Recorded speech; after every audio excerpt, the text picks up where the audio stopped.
Have you ever opened Task Manager and wondered why your computer is using so much RAM, even when you don't have many programs open?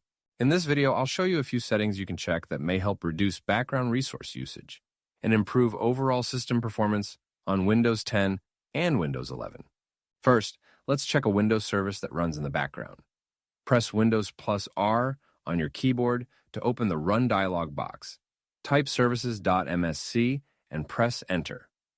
When the Services window opens, scroll down until you find Connected User Experiences and Telemetry. This service is used by Windows to collect diagnostic and usage information. If you don't need it running, right-click on it and select Stop. After that, right-click the service again and choose Properties. Under Startup Type, click the drop-down menu and select Disabled. Then click Apply and OK to save the changes.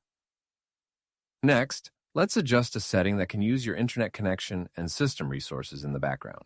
If you're using Windows 11, open Settings, select Windows Update, then click Advanced Options. Scroll down and open Delivery Optimization. You'll see an option called Allow Downloads from Other Devices. Turn this setting off.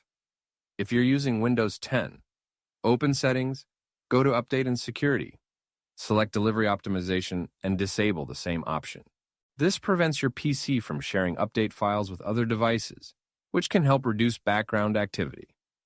Finally, let's clear some cached memory. Open your browser and search for RAM map, then download it from Microsoft's official website. Launch the application and click Empty, then select Empty Standby List. This clears unused cached memory that Windows is holding onto and can free up RAM for active applications.